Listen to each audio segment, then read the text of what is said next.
if SATL Esports do not have a third party. And imagining that third party, we are jumping into game number 3, a game where everybody is forced to be super close, unlike Kalahari or any of the games. It is Solara, and it is game number 3. That game starts now. Let's go, ladies and gentlemen. If this was any other day, we would have been at the halfway point now. But so far, we don't know how many games will be needed to close out this championship. And as of now, I don't think any of the teams are on track to activate the champion rush condition in this game alone. We predicted that it would take us 4 games, and it seems like that prediction might just hold true for the time being.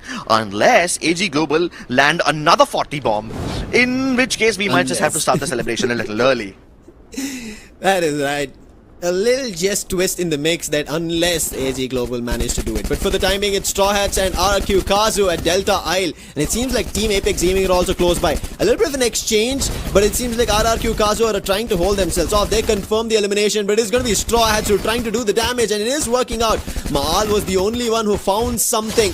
And RRQ Kazu might be in deep trouble, and yes, it is. Who puts and shocked both of them, surprise and take them down, and Extra was nowhere in that battle. And he still is going to be happy that his teammates were able to sweep one of the opponents out of the game in the very beginning. And Team Apex Gaming will be able to get control of Delta Isle because they were the ones who came in last there. And even Straw Hats had to bid goodbye to that position. I'm still having a very hard time swallowing the fact that RRQ are struggling so much. Oh, Tina welcomes Extra over here. Okay, that's still it's a good fight for Extra to win. He's been struggling with his aim. He was doing really well in the South Asia play-ins, but in the main event and in the Grand Finals, he hasn't been as sharp as he was. So him winning a fight against Pina right now is good for his confidence because he's using the Charge Buster, a weapon that he's not generally familiar with. We usually see him with the snipers.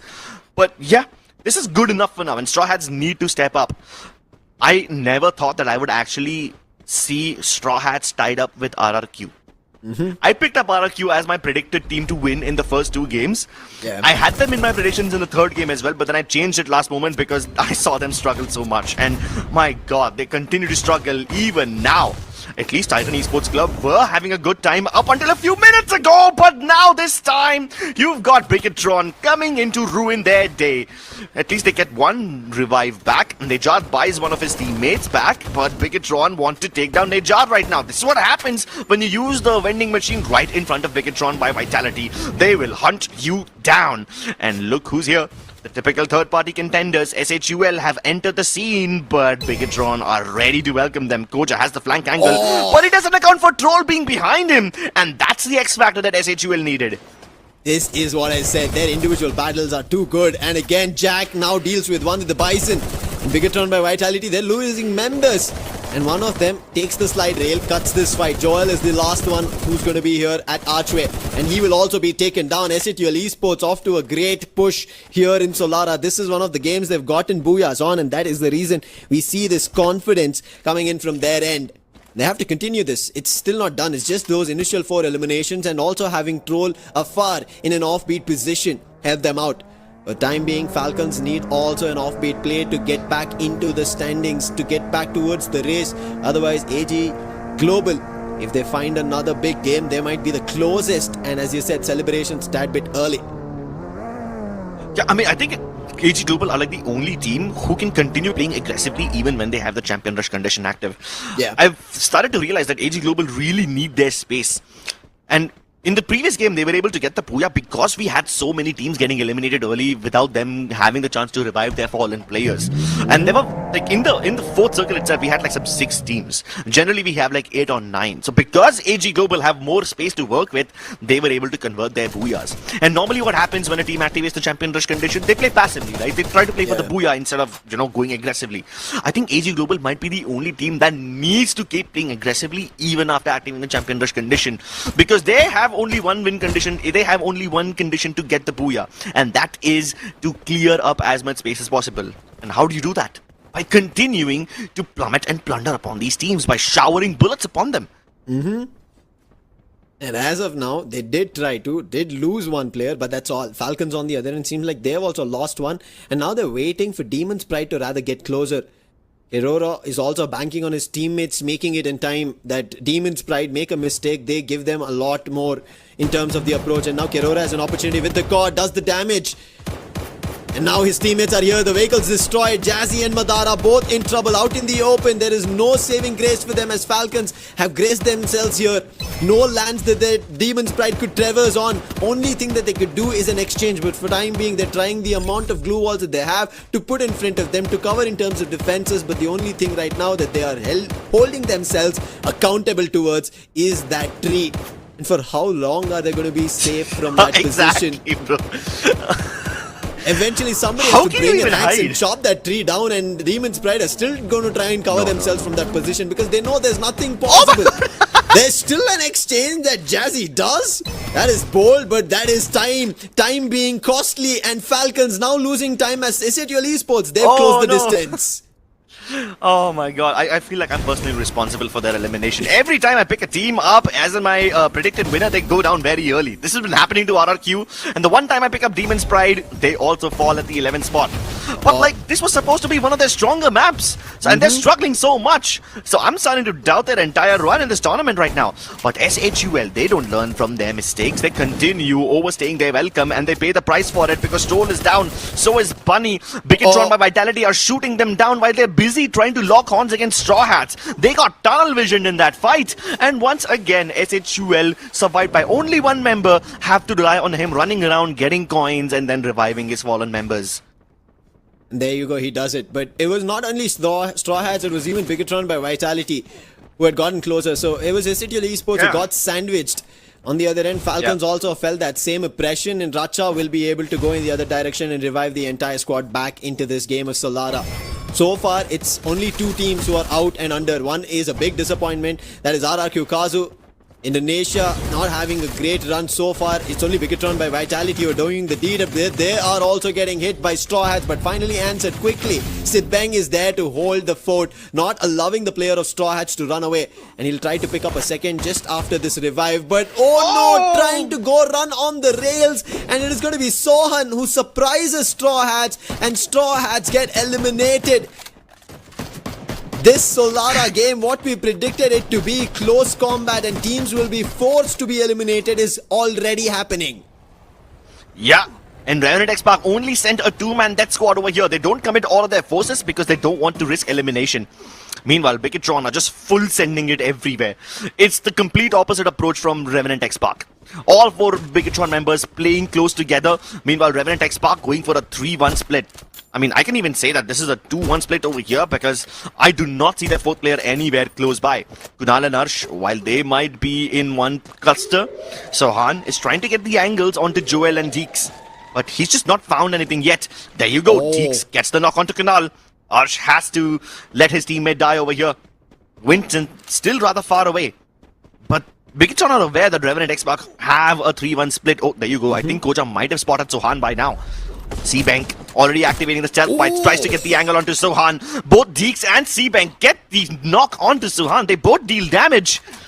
And just like that, Revenant X-Park have lost two members. They might lose even more if they're not careful. Vincent buys one back. But again, this is just Revenant X-Park having to lick their wounds and back off from this fight. Every team from Aurora, Straw Hats, Revenant X-Park, RRQ and Demon's Pride, they're nowhere close to getting towards the champion rush condition. And now I finally kind of understand that based on the averaging in terms of the score, RRQ Kazu did need more time to get to the champion rush criteria to be activated, and it seems to be happening. 3 games and none of the 3 games have worked for them.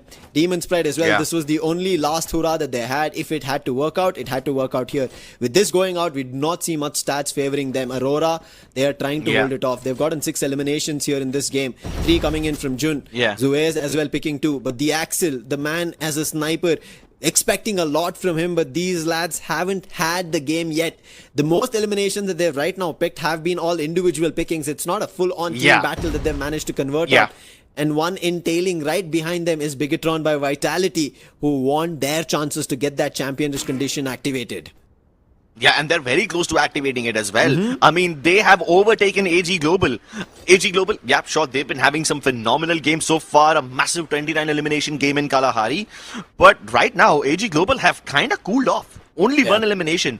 Maybe nobody is close to them and it's not like they're hunting very actively.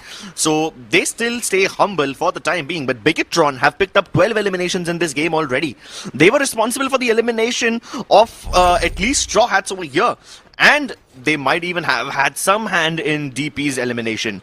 But that being said though, right now, Bigetron by Vitality just need to get into the zone. And Hotshots already find themselves in the center of the zone. Look at that. They've got the zip rail compound for themselves. Aurora going towards TV tower. On just going past it, not even like staying in there. They kind of expect the zone to move away from that direction. So they're taking another approach. Oh, no. SATL Esports wanted to cross the river, but Team Apex Gaming have them accounted for. And SATL already lost one troll ahead of the game, right next to the boulder. He's always been the one who changes the one in a flank. And right now has used the stealth bite, but he's all alone. Oh, he spotted Shoto. He sees him a little further behind his teammates, Wolven as well. There could be at least one opening that Troll can buy and time as well with that, which will help SATL Esports to recover. But Troll, oh, there he is there. Still doesn't send a shot off. This is something else. Some other level of trigger discipline that he's trying to hold off on. I don't even know what he's trying to comprehend here on. Maybe he's trying to just give information.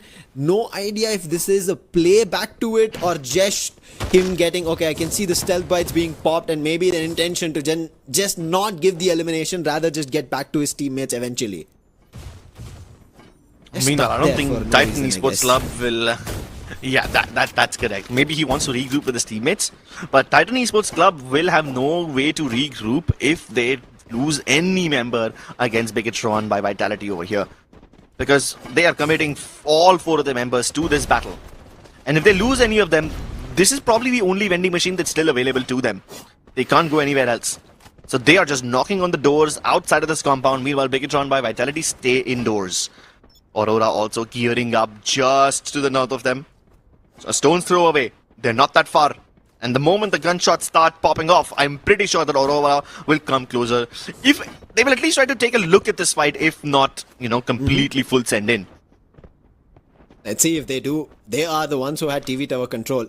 But Bigetron by Vitality as well, they know what they want to convert on because they already have 12 eliminations. They want to be the first to get that champion rush condition activated. Last time, as you already said in the very beginning, they were supposed to be the champions. They were the closest. They ended up being in second just because they couldn't close and get a Booyah. And that's always a struggle. Titan Esports Club right now do not want Bigetron by Vitality to exit. But Bigetron by Vitality, I don't think they have any intention to exit. They have a landmine ready, but they finally do. Oh, that was just to toss a nade. Do try go for chip damage. But as of now, nothing is worked out. Titan Esports Club is just holding. Circles moved in the other direction. So Bigetron by Vitality, this time at least, unlike Bermuda, will be forced to go ahead and take this fight. And Titan Esports Club, they have to decide whether they want to take this fight or go back towards the circle itself. Yeah, so while these two teams are locked in an indecisive spot, trying to figure out whether they should fight or prioritize the zone, Aurora Gaming has a clear run into the zone. Meanwhile, in the smack center of the circle, we have Hotshots as well as SHUL who have decent compounds for themselves, but SHUL lost most of their members against AG Global already. So whoever takes that compound will have a lovely time. Finally, this battle that's been brewing for ages starts. Joel goes for the pre-fire against Blade. Rahat instantly goes for the trade against Joel. So it's down to a 3v3, but the rest comes through for Titan Esports Club. They recover one more member.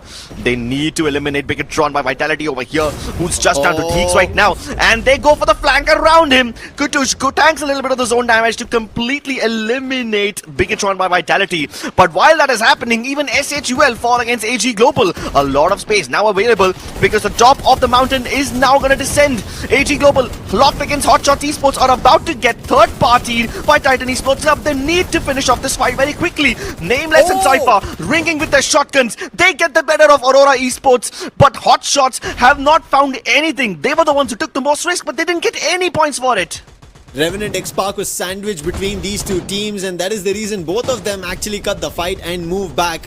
One above the platform and one below, and it is the same replication of what happened in Kalahari. Boltmaker called once again. Barros with his nade. Can he find damage this time? Hotshots, they've understood the play and ploy. Nameless, he receives a melter, and Cypher along with him decide to back off. They understand that Hotshots have this position covered. They know that there is problem. They will not allow the climb up to happen, but Hotshots Sergeant, The mine he had placed at the exit of the rail is what the last player from Falcon steps on, and that puts an end to even Falcons on the run in our top 5. Two of the teams are already down, Bigatron by Vitality and Falcons. It's up to Hot Shots this time, Team Apex Gaming to get points, and Team Apex Gaming, they're slowly climbing the rung. 14 eliminations already in their name, and it seems like they're gearing up for a battle that they want to work on. Revenant X-Park on the other end, last man standing, Vincent, already spotted and could be trouble.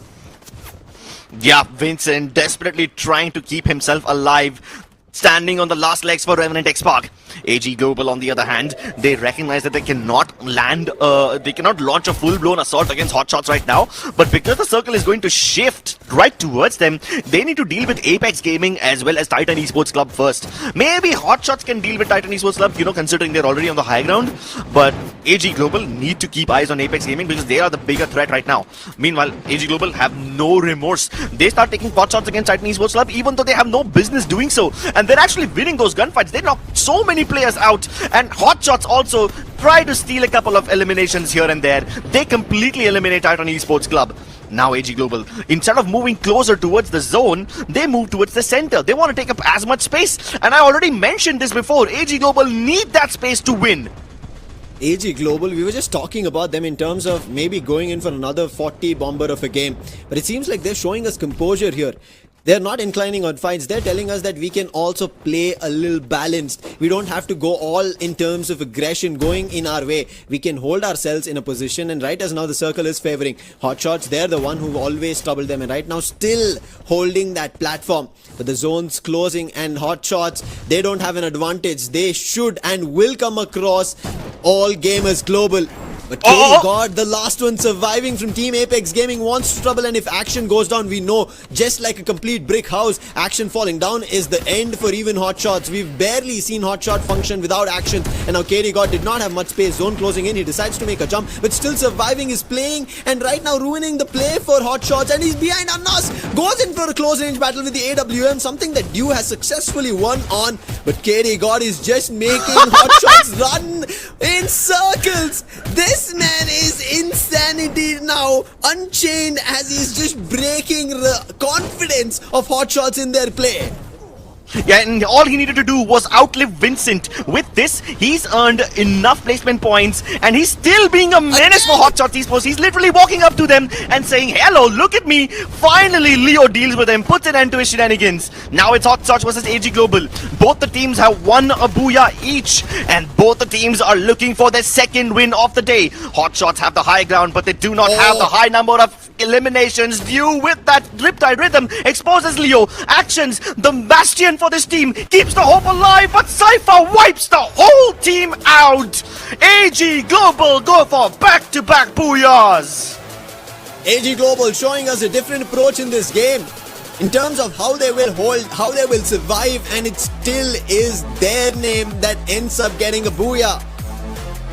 Thailand, it seems like another title might be going in their name. It was the 25 season when Avida XKDC took it to Thailand, and this time it seems like All Gamers Global are trying to get closer. However, don't worry.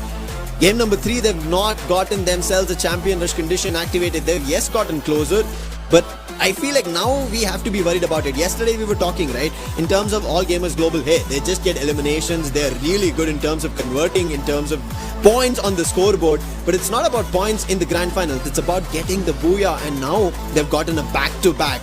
This is unbelievable. AG Global, they had only one Booyah to answer for before they came into the Grand Finals, and now they've already made 2. One better than the previous that they had, and they're continuing this aggression, and Cypher